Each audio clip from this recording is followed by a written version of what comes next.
시청자 여러분 안녕하십니까. 인포맥스 라이브 이진우입니다. 네, 여러분 안녕하세요. 인포맥스 라이브 이승입니다. 자, 오늘도 1부 바로 시작해 보도록 하겠습니다. 오늘 1부 이 시간은요. 강영현 유진투자증권 이사님과 함께 보도록 하겠습니다. 어서 오세요. 어서 오세요, 강 이사님. 예, 안녕하십니까. 네. 예.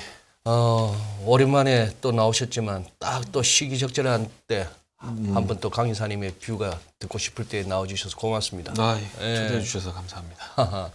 아니 이제 진짜 올 한 해 이렇게 우리 뭐 연합 인포맥스 이 채널이 됐건 다른 데서가 됐건 강영희 이사를 만나셨던 분들이라면은 시장에 이렇게 계속 몸담고 오시면서도 나름대로 이렇게 뭐 대처하는 데 많은 도움을 받으셨을 거는 분명한 그런 한 해였는데 네. 지금부터가 중요한 것 같아요. 그렇죠. 예. 지금부터가 중요하고 뭐 어떻게 보면 지금부터 한 일주일 내지 열흘 정도의 지표나 이벤트가 대단합니다. 네, 맞아요. 예. 오늘 저녁부터 FMCG. 네. 당장 오늘 또 11월 첫날이라고 ISM 제조업 지수 나오지. 네. 금요일 졸지도 날은 뭐 나오고. 고용 지표 나오고. 예.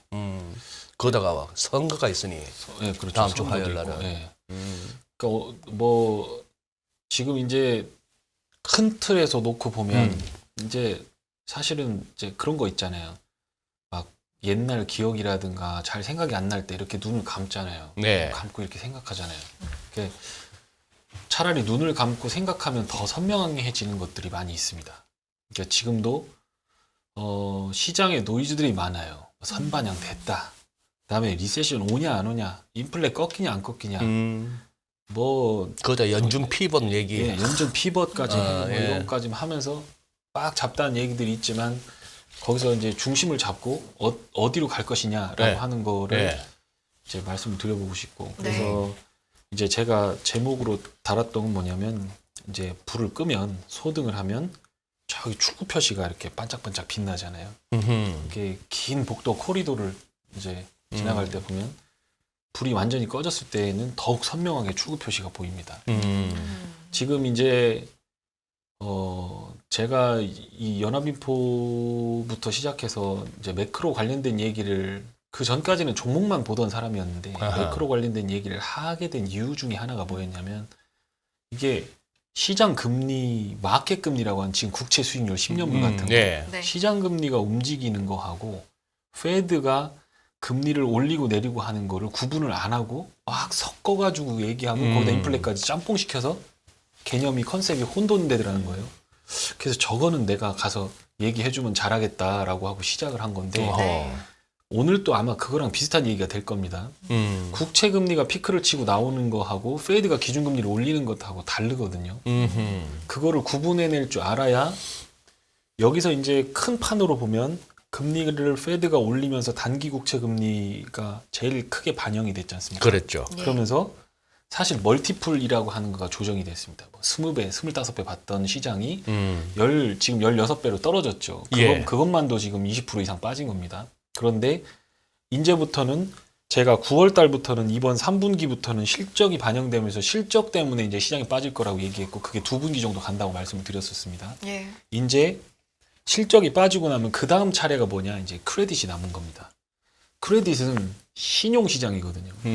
돈 못 버는 니들 어떻게 할 거야? 돈 어떻게 할 거야? 유상증자 하든가 상장 폐지 되든가 채권 조달하는데 20% 30%로 갖고 오든가 지금 건설사들 PF나 막 이런 것들 급한 것들은 막 이자율이 30% 40% 갖다가 돈 끌어다 지금 때려 받고 있거든요. 네. 결국에는 뭐냐 이 자본주의 경제의 어떤 큰 흐름이라고 본다면 시장의 가격 기능에 의해서 자동적으로 움직이면서 효율성이 떨어지는 것들은 구축해서 다 보내버리고 니들은 망해. 그렇게 하고 돈이 더 생산성이 높은 곳으로 흘러가면서 더 많은 어떤 효용 가치를 만들어내는 게 자본주의 시스템이고 네. 그거를 야 너 문 닫고 너는 조금 더 생산하고 야 얘 힘든데 임마 너만 저렇게 이거 공산주의거든요.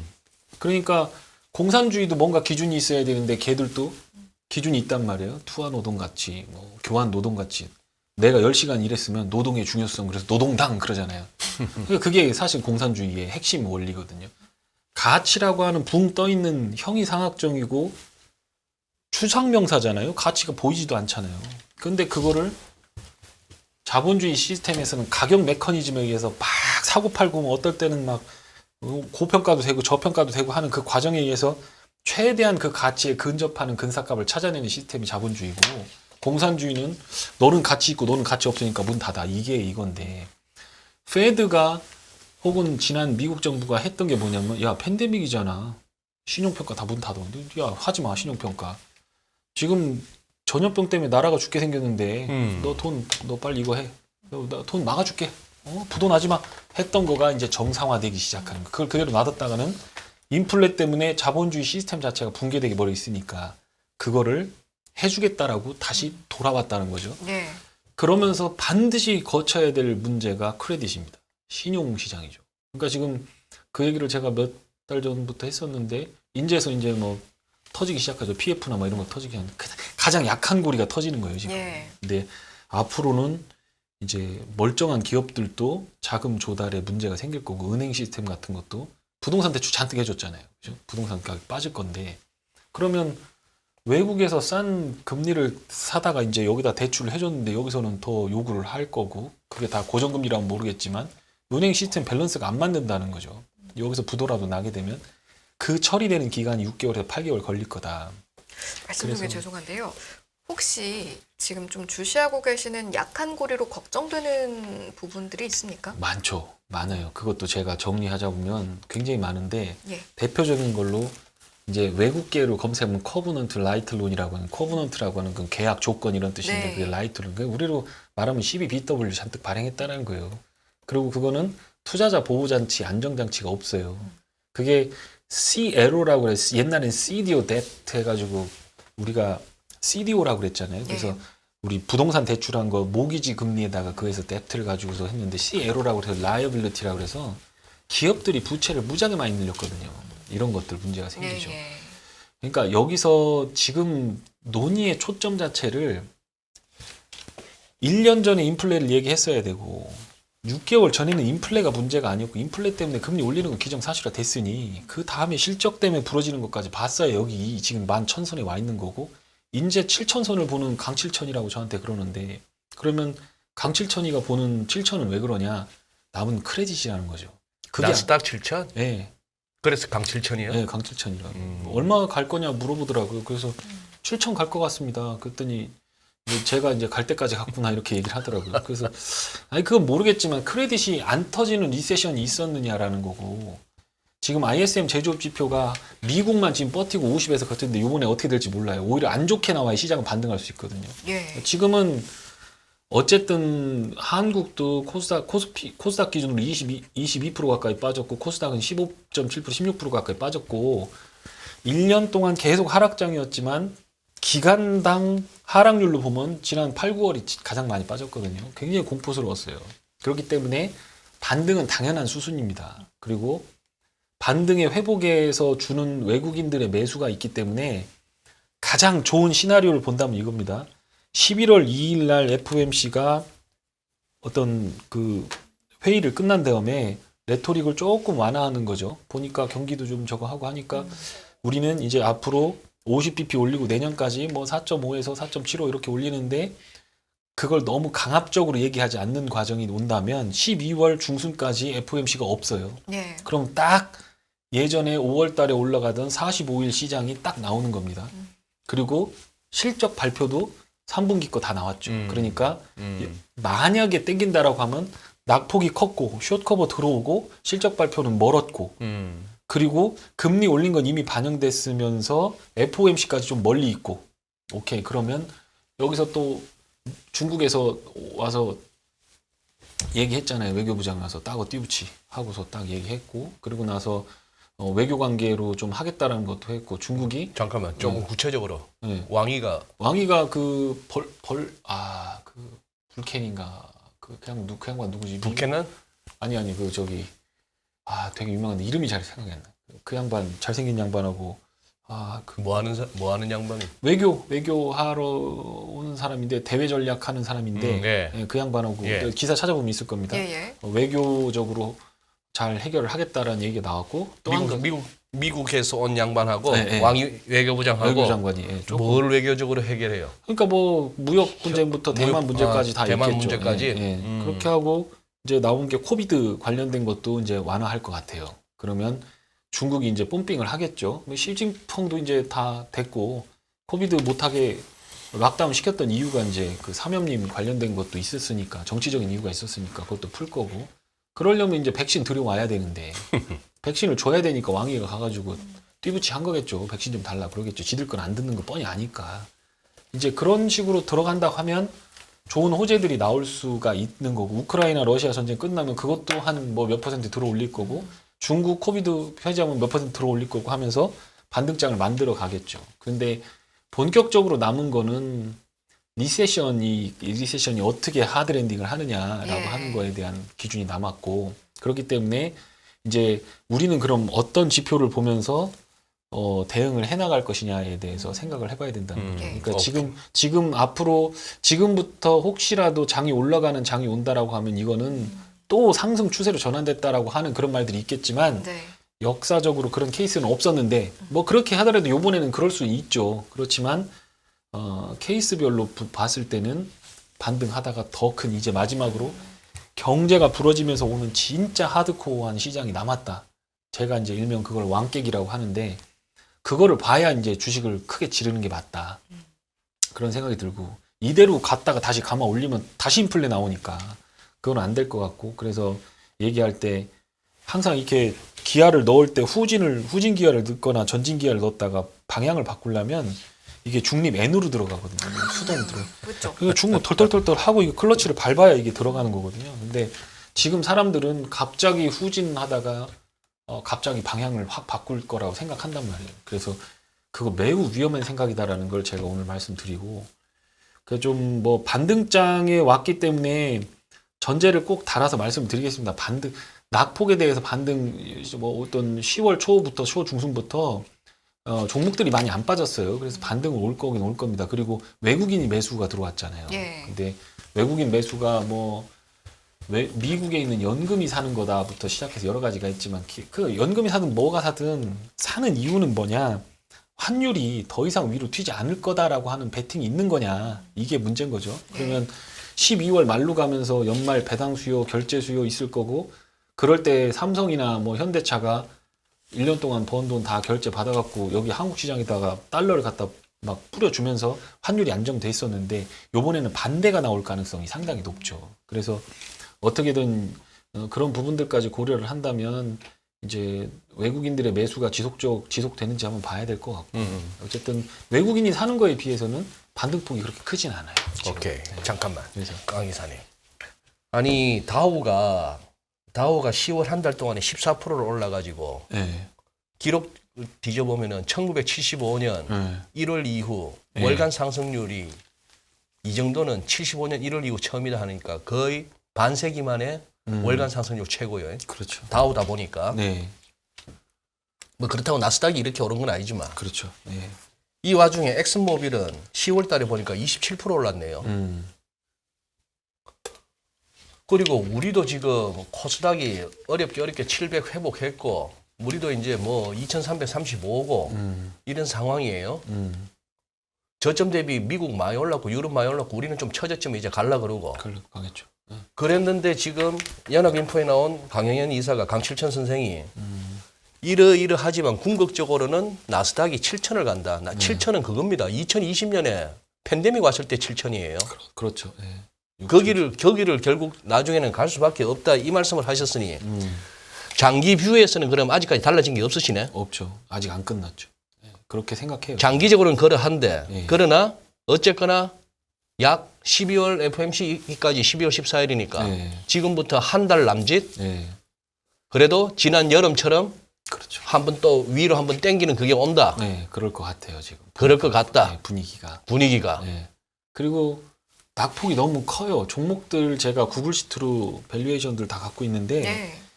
PER은 뭐 어차피 깨질 수 있고 불확실하니까 내년 연간 전망이 나와야 되니까 12월 정도는 가봐야 하는 건데 PSR 매출 대비 뭐 이런 것들 있잖아요. PSR 이런 것들은 팬데믹 레벨이라든가 서프라임 터졌을 때 레벨보다 더 내려간 종목들이 굉장히 많아요. 컨빅션만 경기가 부러지지 않는다는 컨빅션만 있었으면 아마 제가 굉장히 스트롱 콜을 했을 겁니다. 그리고 실제로 저희 그 고객들한테도 말씀을 드렸던 게 이제 인버스는 실익이 없다. 돈버스 하지 마셔라라고 네. 제가 한 달 전부터 얘기를 했습니다. 예. 근데 문제는 이제 반등이 왔을 때 그랬잖아요. 3월달, 4월달, 5월달, 8월달 다 그랬잖아요. 내려간다고 했던 사람들이 전부 뭐라 했느냐. 이제 돌았다. 선반영했다. 인플레 꺾일 거다. 그러면서 다 실었잖아요. 그리고 나서 빠지니까 또 사면 된다. 또 실었잖아요. 또 빠졌잖아요. 4번, 5번 실패를 한 거예요. 그랬는데 이제 바닥에서 조금 올라간다고 얘기하는 게 뭐냐면 비관론자는 명성을 얻고 상승론자는 돈을 번다 이런 얘기를 하거든요. 그 얘기는 늘 있었던 네, 얘기고. 늘 있었던 네. 얘기. 그건 명언이긴 한데 근데 비관론자이면서도 돈까지 번 사람 있잖아. 그렇죠. 강영현, 저희 강칠천 고액- 선생. 저희 고액들도 많이 벌었고. 음. 근데 이제 그게 사실 이제 종교화 시키고 플랫폼화 시키는 거예요. 저거 쇼쟁이. 프레임에 딱 가두는 거예요. 네. 저거 좌파, 저거 우파. 음. 얘기 안 듣는 거예요. 나하고 생각이 달라? 닫아버리는 거죠. 그럼 손해는 누가 보느냐? 닫아버린 사람이 손해를 보는 거죠. 네. 지금 시장에 대해서 전문가의 뷰가 뭐가 중요하죠? 고객들 돈이 깨지는데 전문가가 자존심을 지키고 거기서 내가 한 얘기, 내가 잘못 봤습니다 하는 게 뭐가 중요하죠? 만약에 여기서 상승장으로 돌아서면 죄송합니다. 제가 와서 제가 뭐 보급형 전문가 실수했습니다. 미안합니다 하면 되는 거거든요. 그렇게 되는 건데 문제는 개인 투자가들은 보면 매수하는 건 이건 네이처예요. 그냥 가만히 있으면 올라가는 거 따라서 사요. 문제는 내려갈 때 관리가 안 돼요. 그게 제가 15년 동안 이 업을 하면서 느꼈던 이 양반들 브레이크는 없구나. 달리는 건 하는데 이거 가려줘야 되는 거예요. 이게.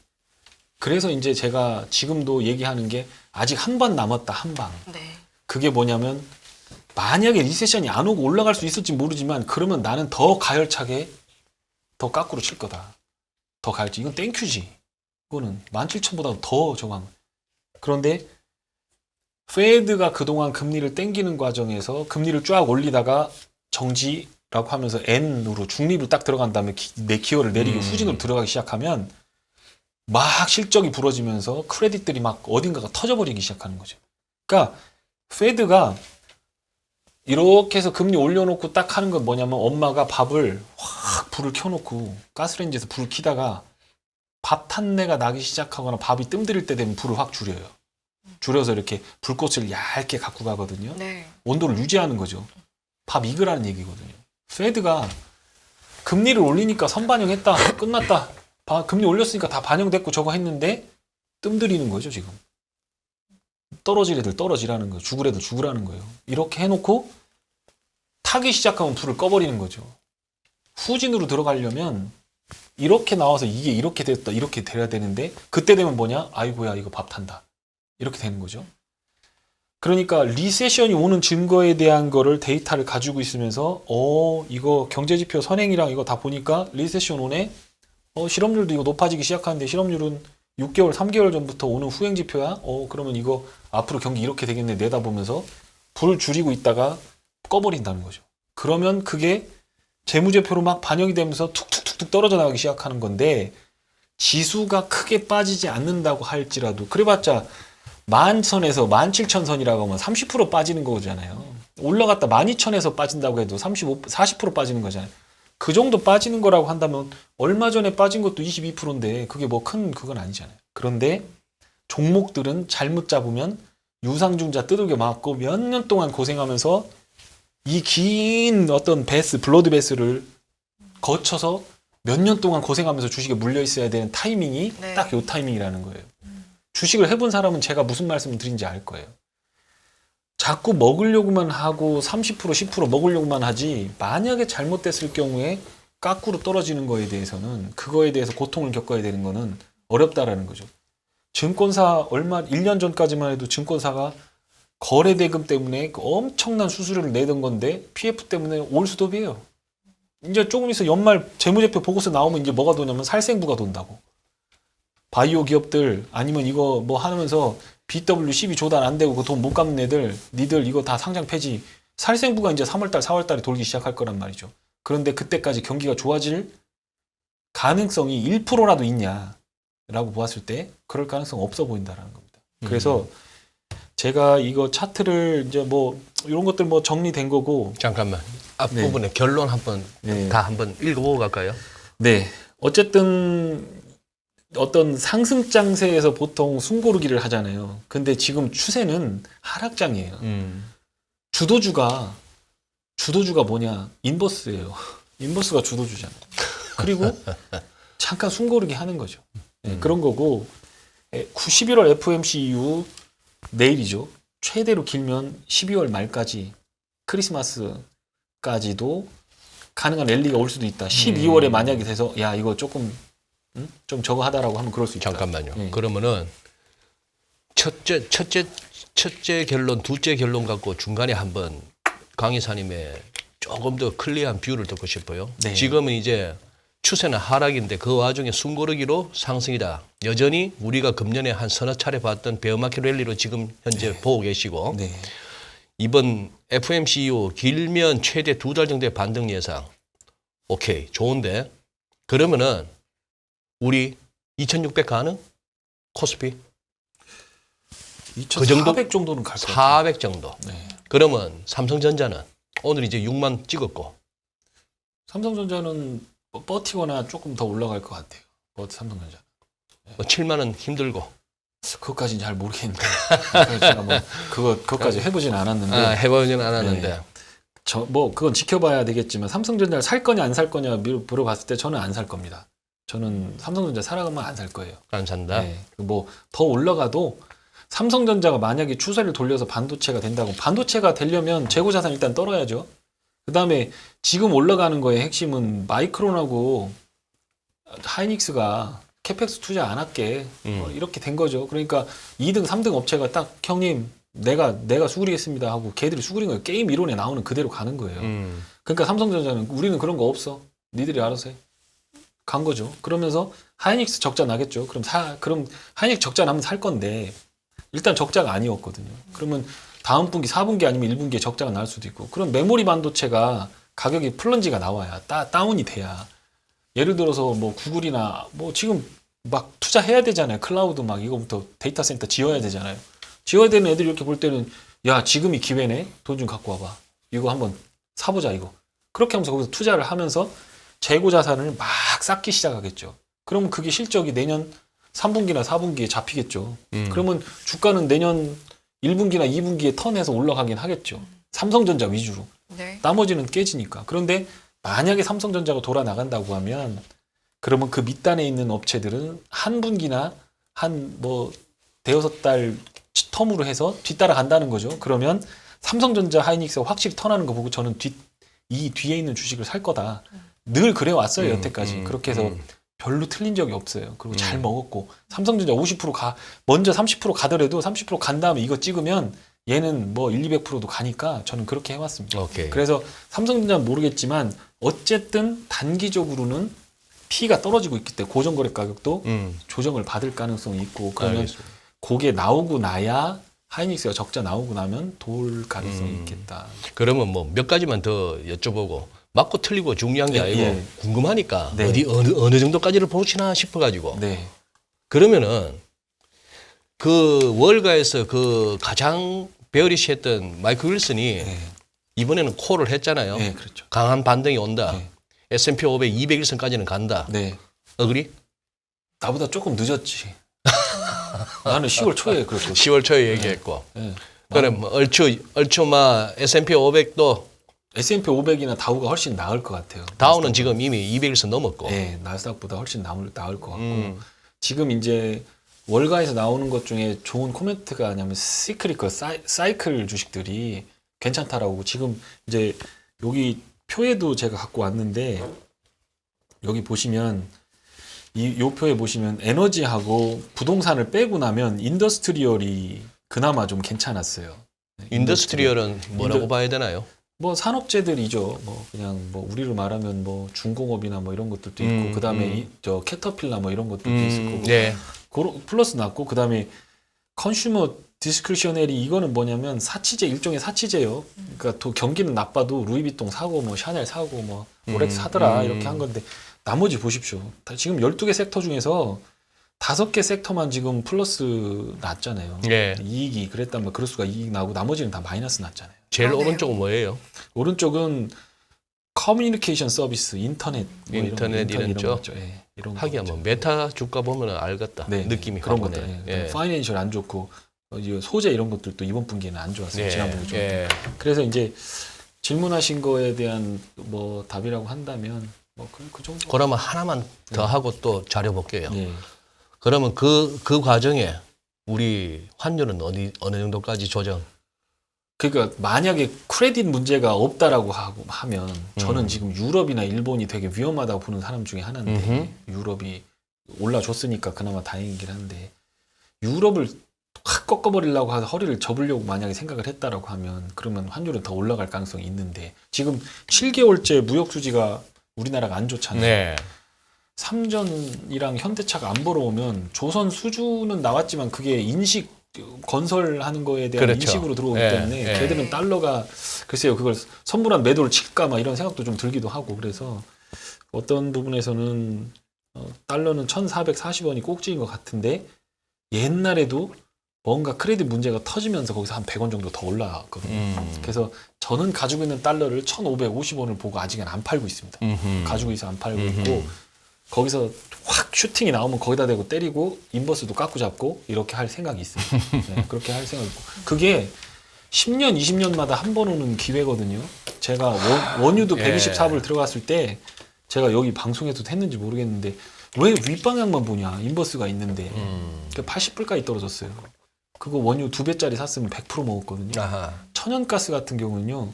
표준 정규분포 상으로 봤을 때는 완전히 테일이에요. 100년마다 한 번 오는 그런 정도 기회예요. 네. 그러면 그 기회에 올라탈 게 아니라 깎고 잡으면 돈이 되거든요. 그래서 그런 것도 있고 지금 환율도 마찬가지거든요. 한국이 앞으로 인플레이션이 완화가 된 상황 속에서 중국을 배제시키고 글로벌 경제가 회복세로 들었을 때 한국이 배제될 가능성은 거의 없다고 봐요.